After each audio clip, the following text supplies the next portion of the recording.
What do you think will happen when the offense with the #1 highest run rate in the NFL plays the NFL's #1 run defense? We're going to find out in the Super Bowl. Over the course of the entire season, my metrics rank the Patriots with the #10 ranked run defense, despite playing the NFL's 14th toughest schedule of rushing attacks. But it's even better now with the return of Milton Williams, their stud defensive lineman. With Milton Williams on the field, the Patriots are allowing just 3.1 yards per carry, 0.64 yards before contact per rush, recording a 22% stuff rate, and allowing just a 2% explosive run rate. Every single one of those metrics ranks #1 in the NFL. In 151 running back runs with Williams on the field this year, only one run gained more than 12 yards. The Patriots played 7 top 15 rushing attacks with Milton Williams available.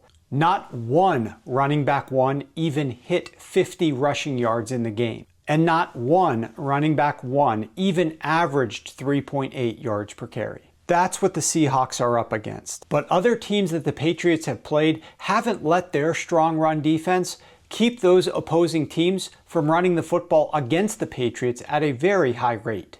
This season, teams have run the ball on first half early downs at over a 50% rate versus the Patriots. That is the third highest rate in the NFL.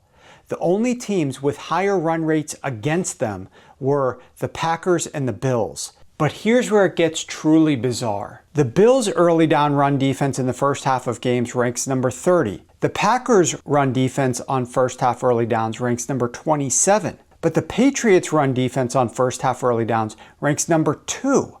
It makes sense why teams would run on the #30 or the #27 run defense, but why were they running against the #2 run defense at such high rates? The only reason the teams would be so inclined to voluntarily produce terrible efficiency at the third highest rate in the NFL by running the football is because they had no confidence whatsoever in their passing game. And for most of those teams the Patriots faced, that was true. The Patriots played more bad quarterbacks than any defense in the NFL last year. In fact, they played the #1 easiest schedule of opposing quarterbacks last year.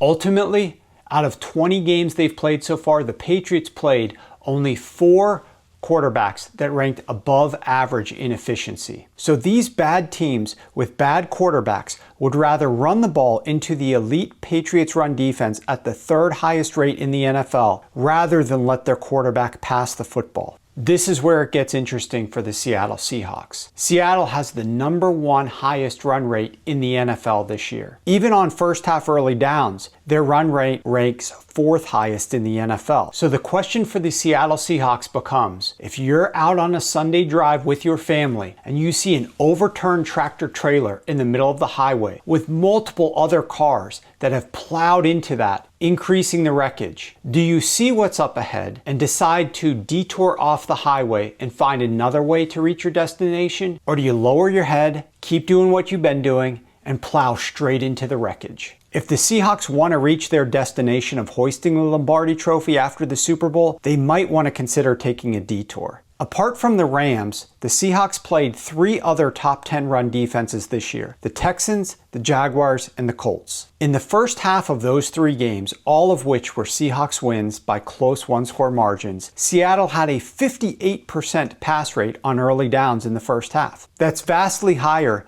than their 49% pass rate on first half early downs the rest of the season. In fact, that 58% pass rate would have ranked 11th highest in the NFL this year. Offensive coordinator Klint Kubiak has shown the ability to adapt against great run defenses. And that's a good thing too, because in those 3 games versus top 10 run defenses not named the Rams, running back 1 Kenneth Walker produced 34 yards on 10 carries versus the Jaguars for 3.4 yards per carry, 17 yards on 9 carries versus the Colts for 1.9 yards per carry, and 66 yards on 17 carries versus the Texans for only 3.9 yards per carry. So will Klint Kubiak adapt in the Super Bowl? Even though he normally calls run plays at the highest rate in the NFL, will he put his trust in Sam Darnold and pass the ball more frequently rather than running the football into the teeth of the NFL's #1 run defense? The answer to those questions will go a long way to determining who wins Super Bowl 60. For more details on my analysis of how the Seahawks attack will match up against the Patriots defense in the Super Bowl, go to sharpfootballanalysis.com.